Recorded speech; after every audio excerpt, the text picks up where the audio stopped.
is a real honor for me to be here with all of you tonight, and with Jim and his fascinating paintings of souls recalled through eyes sketched by words, and with Virginia and her delightful sculptures of creatures drifted by wood, and with Oliver and Nico, who you will hear in a few moments, and the magic of their music. I'm going to read a few poems from my new book, Sketchy Recall, which is here tonight for sale, and you can give your money to Martin. I would like to thank two people without whose help this book would not be. Jolene Heathcote, writer, poet, teacher, and editor extraordinaire, and Ella Collier of Keep Books, publisher and marvelous book designer. This reading is dedicated in loving memory of my brother John, who would have been 70 years old today.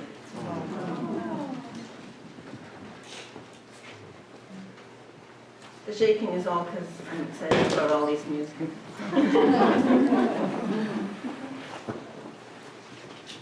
Relativity. The dog's paws clatter on the metal steps where snakes urgently slithering down. Variegated greens of forest rim shiver a barrier between cubist suburb, infinite ocean. Here we pause, breaths caught like the top of a wave, smelling crisp salt of tidal discard. Ripples softly break, restless as our souls in this one delicious moment. Suspended at beach entrance, a surprise party thrown by the universe, raising our hearts in celebration. Cirrus brushes an expansive sheen, the color of mercury. We drink in our insignificance. Gazing from hazy horizon, our eyes rise to the glory of mountain, mother of these pebbled shores. No footprint left by our boot and paw, back and forth as we toss and retrieve a splinter of tree over and over. Mysteries of universe, merest whiff have we of all beyond. We finally retreat, laddering up, marked as a smatter of cosmic dust.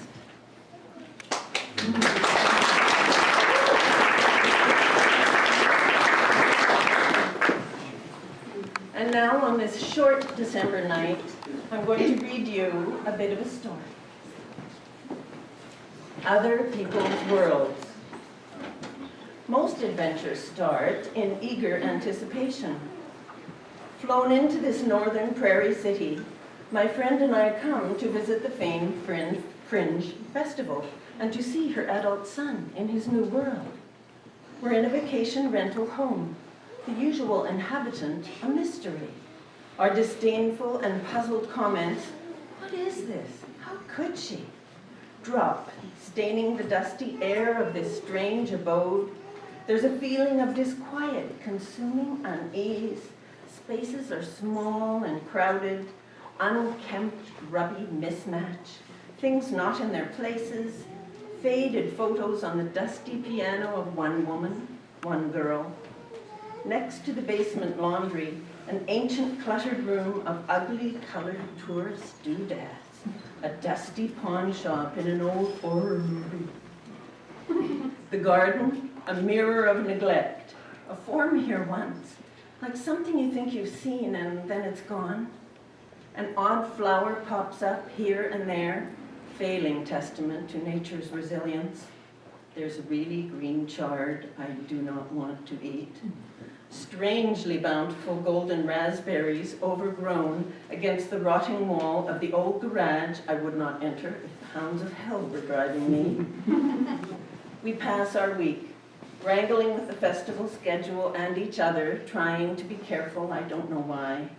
We are tossed into the other land of festival fervor, from the gripping story of Pablo Picasso, living and painting Guernica in the Spanish Civil War, a woeful sudden blast apart of daily life, through the hoop of a street dancer, bracing himself inside to whirl astonishingly, a disorientation from home base, to the trill of Edith Piaf the sparrow, offering songs penned by her mouse, Marguerite Monat, a piercing monotone of lonely heart sorrow.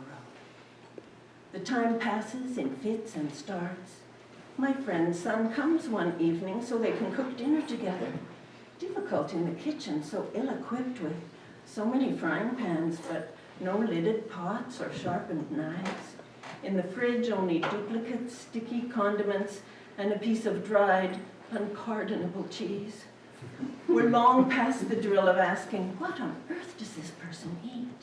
But repeat the performance on the worn culinary stage in a somewhat desultory manner for her son standing there, his greeting grin falling as he fingers his once hopeful bags of groceries on the grim counter. I am not dining with them, but with a childhood friend who arrives to take me away and comes in to be met with a pepper barrage of boasting. This is my son and his whole life story. Praises spread way too thick. There's a sudden awkward pause. We leave mother and son to their dry feast and bolt for her car parked at the curving curb, escape across the bridge to a warm home of normal family. She blends me a strawberry margarita, best I've ever tasted. Such a relief to belly laugh over memories plucked randomly from our rich shared store. Dinner with her husband is delicious. We giggle at the terrariumed iguana they've temporarily kept for a year now for their grown daughter. The husband shares with me some of his sister's rare acid etchings from Switzerland. I declare them exquisite, and he looks at me, smiles, and calls me grounded. I thankfully weep into his friendly hug. The evening of reprieve is all too short. Time comes to be driven back across the bridge. I bid a reluctant farewell to my guardian angels of respite care and am deposited back to the rented house. It's the last morning, biding our time until our flight. Outside is easier than inside the house. Suddenly, the neighbor's disembodied head pokes over the high, dilapidated fence and brightly asks us how we've liked our stay. She takes our lack of much response as an invitation to blurt a short tale of the family who once lived in this stale home. Her husband took his own life. Then her son took his. The neighbor's head pops down again. She's gone like some phantom newscaster, leaving us in dead air. Her story explains the dust balls in the corners of these lives, the ghostly cracks in the pavement of this once family. My friend says, well, suicide's a choice, you know. The marriage probably wasn't happy. I open my mouth, but no words come. I look up to catch her eye and quickly turn away. Here there is so much I wish I had not seen.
No, actually, their house is full. There's a lot of great places.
one of the first creatures that was made by Odin in, Oh, in Norse.